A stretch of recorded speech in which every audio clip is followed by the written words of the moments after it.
Nothing will save you more time in Excel than learning the shortcut keys. In this video, I'm going to show you the shortcut keys for 18 types of tasks in Excel, and even how to make your own shortcuts as well.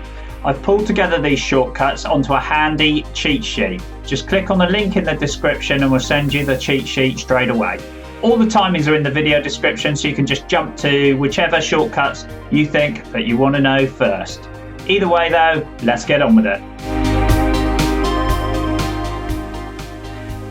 So, fundamentals first. Okay, so you're in an Excel sheet. Click anywhere in the sheet outside of data and hit Control A.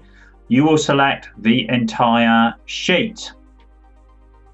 Now, if you are in a data table and you push Control A, you will just select that data. So that in itself is useful. Now, if you want to cut, it's Control X, and then you can come over here and paste, which is Control V.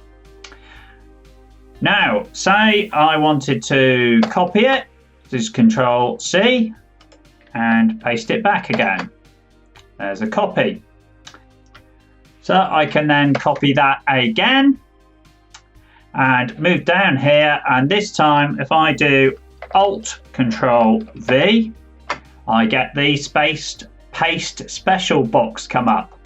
Now, any letter that is underlined on this you can select by just pressing that letter. So you can see, for example, that V for values. If I select V, that will go straight to values.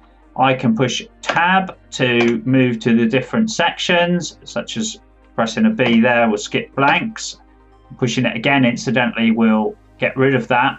And then the button that's highlighted at the moment is OK, but I could move to cancel, for example, but I won't. I'll move back to OK, and then I can hit enter, and there's my pasted values. Simple but very useful shortcut here indeed. Say I'm a bit slap happy and I mistakenly delete all of those values. All I need to do is Control Z for undo. Control Z for undo. Now if I decide actually I did want to do that, after all, redo is Control Y. So that's undo, Control Z, redo, Control Y. There's two ways of making an instant chart in Microsoft Excel. Firstly, highlight the area that you want to chart. First shortcut, Alt F1, gives you an instant chart in the same sheet. Secondly, highlight the area you want, F11 on its own, a new chart in a new sheet. Once you've got this chart, you can change the design and the format and even the chart type using the standard toolbar buttons in Excel. Sometimes the formula bar just won't fit the text you need in it, and so Control-Shift-U will expand the formula bar so you can read everything that's in there, whether it be a long formula or a long piece of text, and Control-Shift-U again will close it. Also, if you want more space on your screen, Control F1 will collapse the ribbon and allow you to see perhaps totals at the bottom. Control F1 again will put it back. Auto filter is a brilliant command. Click anywhere on the sheet, Control Shift L, filters appear. Normally you can click on these and do whatever you like, but if you click in the header, Alt and the down arrow will bring that up manually, and you can scroll around and do untick or tick any you like. Now, let's say we've unticked them all apart from regular air, and on here we picked a particular customer name.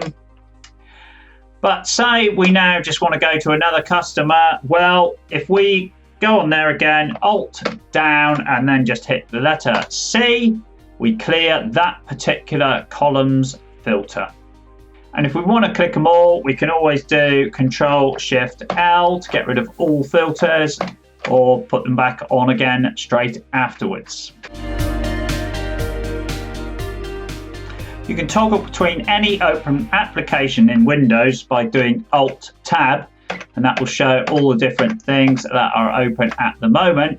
But did you know you can also toggle just between Excel sheets, which is Control-Tab, and that will toggle between any open workbooks that you've got open. Control-Tab.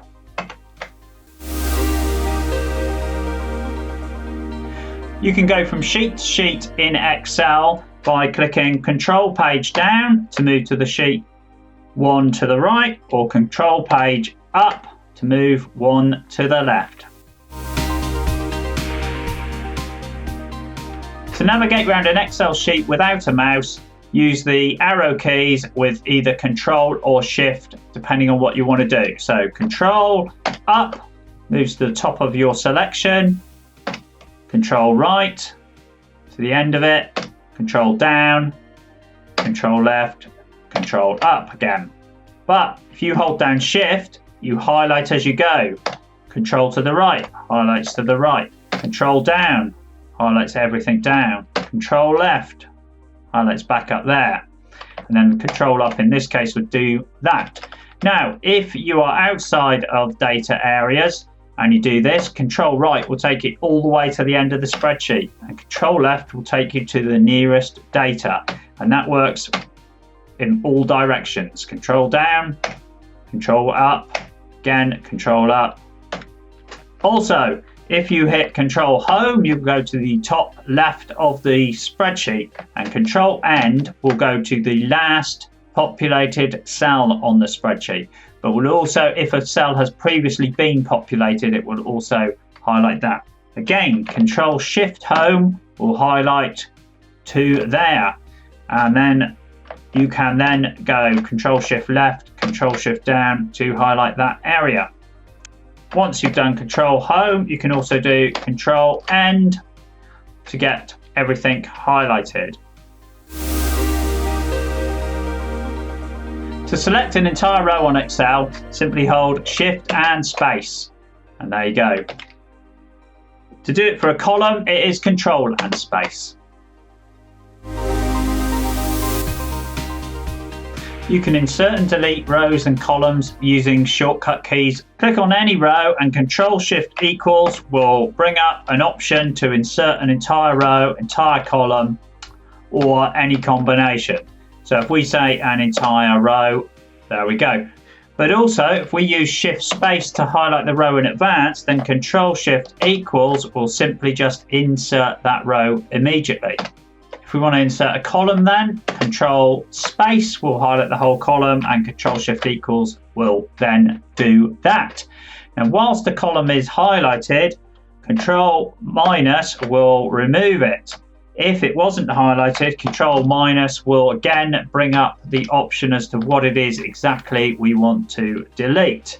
I'm going to cancel that with Escape. Same with the row. If we highlight the row, Shift Space, or in fact even if we highlight two rows, Shift Space, Control minus, both get deleted. We can also hide rows and columns using shortcut keys, and also unhide them again. So click on any row and Control 9 will hide that row. Control Shift 9 will unhide it. Now if we didn't know where it was hidden, so for example Control 9, that is hidden, you can see on the left hand side there's a number missing, so that's one giveaway, but also there's a slight gap in the side. But highlighting that area surrounding that and hitting Control Shift 9 will unhide anything that's hidden in that range. For a column, it is Control 0 to hide the column, and then to unhide the column, it is Control Shift 0. Now, quite often in Windows 10 especially, Control Shift 0 is used to do with keyboard settings. So there's a link in the description about how you can switch that off, because sometimes Control Shift 0 does not work as it should do, because Windows has effectively commandeered that shortcut key combination for unhiding columns. To So I've got this data and I think there's something wrong with this rank formula. If I hit on any cell and hit F2, I straight away go into edit mode of that cell. So I need to escape to come out of that, or enter if I'm changing it. I can go back up to here, F2, back in the formula. I can now click on any cell and click on F4, which will toggle through, making absolute columns, absolute rows, relative column, absolute row, absolute column, relative row, or everything relative. So on this particular occasion, that one, we need a absolute column. And then instead of clicking just one at a time on these, if I do that, they will go one at a time. But if I highlight both of those, as I know I need to fix them both, F4 fixes it all, hit that and double click on the corner of the cell to fill down. Formula is corrected. I don't like the format of the sales numbers on this sheet. Highlight that. Control 1 brings up the format cells box. Whatever's highlighted at this time, so which is the dotted line around number, you can see there. Arrow keys move between the various tabs. Tab moves between the various boxes, so we can say we want a number. Move on, number of decimal places, 0. Use the comma separator. You can see the letter U is underlined. Hit the letter U. You can see the OK button is highlighted, so we can just hit enter on that. Oh, I wanted something else done. Control 1. I want some kind of ridiculous font color. So I'm going to go right. Tab, tab, tab, tab, tab, tab, tab. Font down. Whatever font color I want. How about bright green? Selected. Tab again. OK. Off we go. If you want to go straight to a particular type of cell format, there's some great shortcut keys. So first off, general number format is control and the squiggly line. Right. Number format, control shift 1, straight off. Percent, control shift 5%.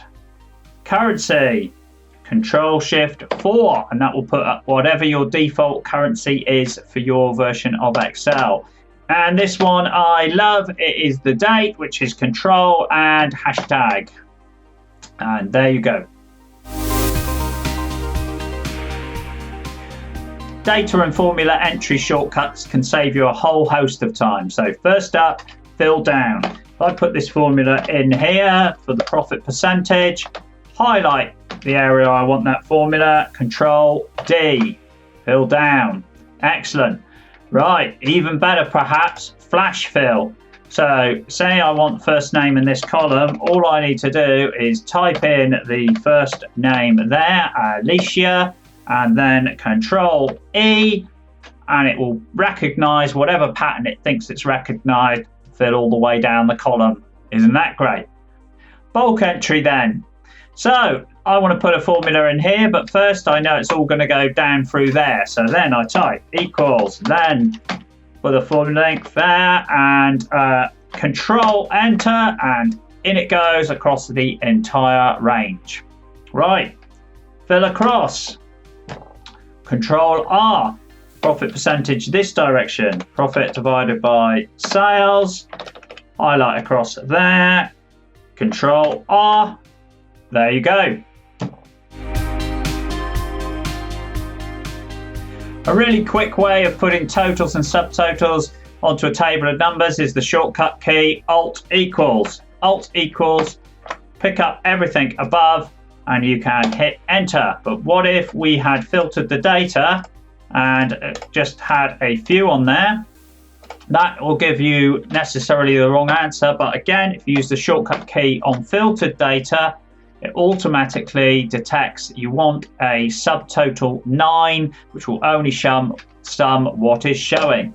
So there you go. Here's some great date and time shortcuts. First off, today's date, Control semicolon. There you go. Today's time, right now, Control Shift semicolon. What if you want them both in the same cell? No problem. Control semicolon, put a space, Control Shift semicolon, off you go. Recognizes it as a date and time. One of my personal favorite shortcut keys is grouping rows or columns. So if I want to group several rows together, Alt, Shift, Alt, and the arrow key will show whether I want to group rows or columns. So I can say rows. Of course, if the row is highlighted with Shift space already, then Alt, that same shortcut key will automatically detect rows. What about columns? Let's get rid of these. So again, same thing. Alt, Shift, that will let you pick columns, but assuming that we cancel that, Control, space, and then Alt, Shift, arrow automatically groups those columns. There are also two ways in which you can make your own shortcut keys as well. The first is very simple. Firstly, you need to add the command you want the shortcut for to your quick access toolbar. And the way you do that is you click on the customize quick access toolbar up there, go to more commands, and for example, I'm going to pick refresh all, which is, if you've got a lot of pivot tables, very useful. Click in there, click OK. Now once it's up there on your quick access toolbar, you can click Alt, and that will give me number 7 straight away to access that. So that is the first way. Secondly, by hovering over these icons, you get told what the shortcut keys are anyway. So it just so happens I've added one there. Control Alt F5 would do the job anyway. Right, the next thing is, if you're doing something a bit more complicated, you can simply record it as a macro. And when you hit record macro, one of the things it asks you for is the shortcut key. I could type, and by holding down Shift, I can put a letter in, so I can have Control Shift D, for example. But the problem is, it does allow you to pick letters that are already assigned to other shortcuts. So be very careful which letter you pick if you're going to go down this route. I hope you found something new in amongst all those shortcut keys that's going to save you plenty of time. If you've got your own time-saving tip though, I'd love to hear about it. Just put any of your shortcut keys in the comments below. I'll have a look at them and maybe I'll build them into the new shortcut keys part 2 video. See you soon.